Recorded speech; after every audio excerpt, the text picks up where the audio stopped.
ध्यान दिया है कि हमारे समाज में कुछ पारिवारिक संबंध धीरे धीरे अदृश्य हो रहे हैं। पहले हर बच्चे के माता पिता के अलावा चाचा, ताऊ, बुआ, मामा, मौसी जैसे ढेरों रिश्तेदार हुआ करते थे, लेकिन अब ये सभी मानो विलुप्त प्रजाति होते जा रहे हैं। भारतीय परिवारों में रक्त के कुल 5 रिश्ते समाप्त होने की कगार पर हैं।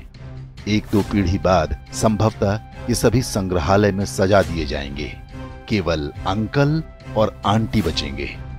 इसे इस तरह समझा जा सकता है, यदि किसी दंपत्ति के 2 पुत्र और 2 पुत्री हैं, तो उनके सभी 5 रिश्ते यानी ताऊ, चाचा, बुआ, मामा और मौसी होंगे। यदि 2 पुत्र हैं लेकिन पुत्री एक ही है, तो उनकी जो संतानें होंगी उनकी कोई मौसी नहीं होंगी। मां के बाद बच्चों की कोई सबसे सगी महिला होती हैं तो वो मौसी ही होती हैं। यदि किसी के 1 पुत्र और 2 पुत्री हैं तो चाचा और ताऊ के रिश्ते नहीं होंगे। यदि 1 बेटी और 1 बेटा है तो उनकी संतानों का ना तो कोई चाचा होगा, न ताऊ, न मौसी। यदि 1 बेटा या 1 बेटी होती है तो वो पूरी तरह से अकेला होगा। माता पिता के बाद उसका कोई रक्त संबंधी नहीं होगा। सिंगल चाइल्ड फैमिली को उनका निर्णय तीसरी पीढ़ी यानी जिनके वो दादा दादी होंगे बुरी तरह प्रभावित करेगा। उनका पौत्र या प्रपौत्र इस संसार में अकेला होगा। उसे अपने रक्त के रिश्ते की आवश्यकता होगी, तो इस पूरे ब्रह्मांड में उसका अपना कोई नहीं होगा। इसलिए दंपत्ति को सिंगल चाइल्ड के निर्णय पर गंभीरता से विचार करना चाहिए। ये न केवल हमारे बच्चों को एकाकी जीवन जीने को विवश करेगा, बल्कि हमारी हिंदू परिवार व्यवस्था को भी नष्ट कर देगा। पश्चिमी देशों में सिंगल चाइल्ड पॉलिसी भारत से पहले आरंभ हो गई थी।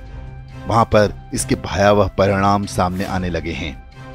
ब्रिटिश विद्वान डेविड सेलबॉर्न ने एक पुस्तक लिखी है जिसका नाम है द लूजिंग बैटल विद इस्लाम। इसमें बताया गया है कि पश्चिमी समाज पर इस्लाम का अधिकार होता जा रहा है और इसका सबसे बड़ा कारण एक शक्तिशाली परिवार व्यवस्था का अभाव है। यूरोपीय देशों में परिवार नाम की संस्था लगभग समाप्त हो चुकी है। लोग विवाह करना पसंद नहीं करते।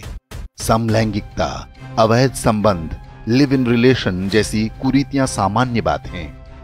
उन समाजों में ऐसे बच्चों की संख्या बढ़ती जा रही है जिन्हें नहीं पता होता कि उनके पिता कौन हैं। बूढ़े माता पिता को घर में रखने को कोई तैयार नहीं।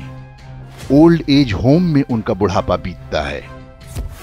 यूरोपीय देशों में आज राजनीतिक दल परिवार को बचाने का वादा अपने चुनावी घोषणा पत्र में करने लगे हैं।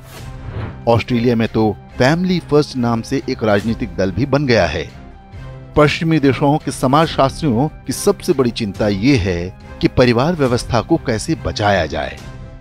इस सब के लिए उनके पास यही सुझाव है कि 1 से अधिक बच्चे